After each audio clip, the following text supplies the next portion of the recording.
afternoon, Mr. Finknottle.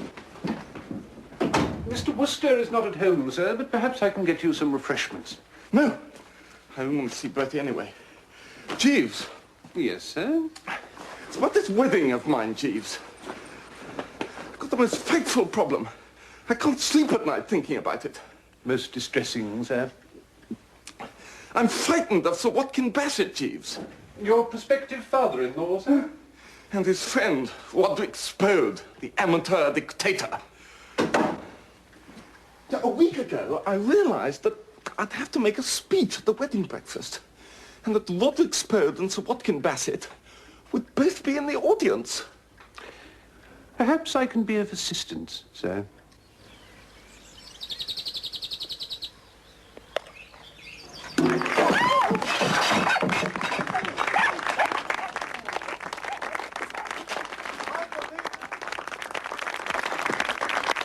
He was lucky to get away with that shot, you know, because a shot like that, you've got to get your wrists moving. Well, certainly.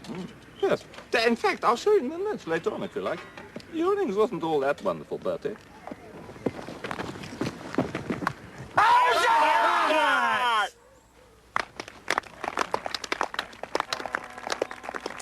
Oh, well, better go and show them how it's done, I suppose.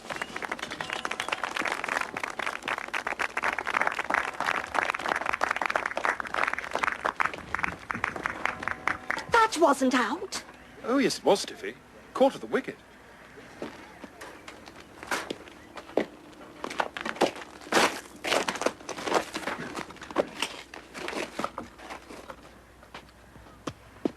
Two-leg, please, umpire. Well, I must say, Gussie's changed. Oh, yes. When did you last see him? Well, apart from yesterday, I gave him dinner at the Drones a couple of weeks ago. Didn't you notice a change in him then? No, I don't think so. But you know how it is when you're being a host. Keeping your eye on the waiters, trying to head off Catsmeat Potter Purbright from doing his imitation of Beatrice Lilly. He's changed, Bassy. Oh, yes, yes. He used to do Cicely Courtnage. I mean Augustus. All right.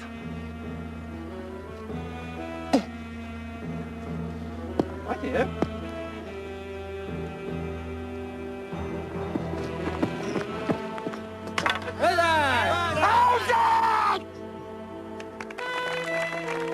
Saying I'm out.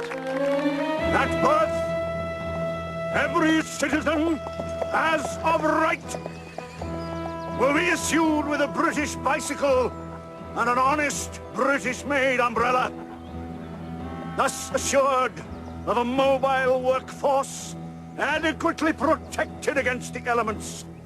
This great country can go forward once more to glory. Hooray! I say, that's a jolly good idea. Citizens of Totley on the Wold, I say to you that nothing stands between us and our victory except defeat. Tomorrow is a new day. The future lies ahead. Sure, I'd never thought of that.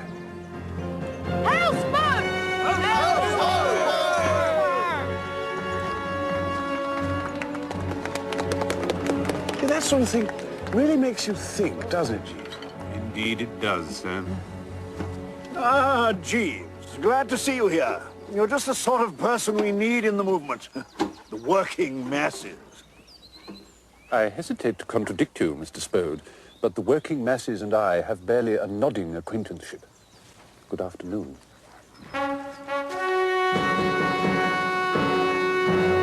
Look, Harold, there's Uncle Watty over there. Now's the time for you to talk to him. What about? About us getting married, of course. Well, yes, but here... Yes, he was clapping every time you hit the ball. Was he? Harold wants to talk to you, Uncle Watkin. What? Oh, what is it, Mr. Pinker? Well, sir, it's about Stephanie. About Stephanie? Yes, sir. I mean, as your her guardian, I thought... Well, the fact is, Sir Watkin, we want to get married. Married? You and Stephanie? Oh, no. Quite out of the question. You're the curate, aren't you? Yes, sir. We can't afford a wife, man. Well, sir, Stephanie seems willing to give it a try. That's what guardians are for, young man. To protect their wards from trial and error. Oh, well played. Well played. You are absolutely hopeless. They didn't give me a chance to speak. That was a no ball. I am talking to you, Constable Oates. Was you addressing me, miss? Yes, I was, Constable Oates. That ball you got Mr. Pinker out with was a no ball. Oh, miss, why was that? Because it was. Let me say this to you, miss. I got my eye on certain people. Certain people with dogs.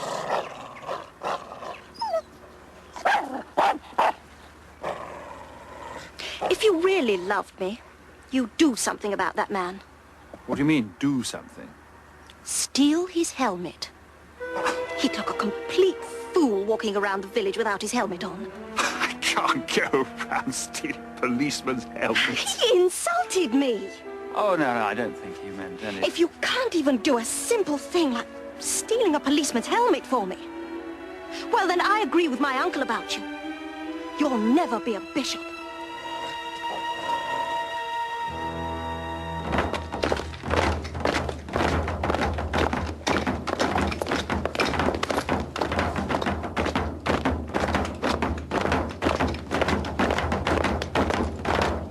It was never out. The standard of umpiring in village cricket nowadays is really very poor.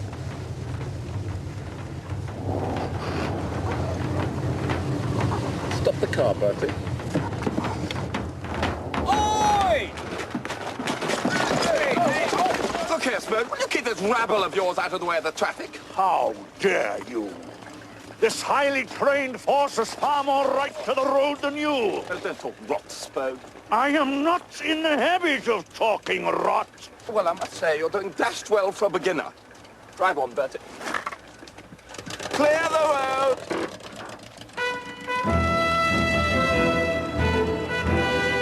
You watch where you're going this time.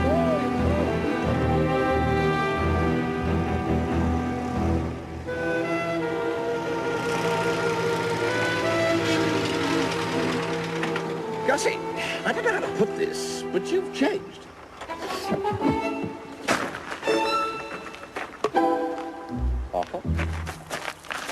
You can imagine what it was like for me to contemplate getting up to make a speech with Roderick Spode on one side of me and Watkin Bassett on the other.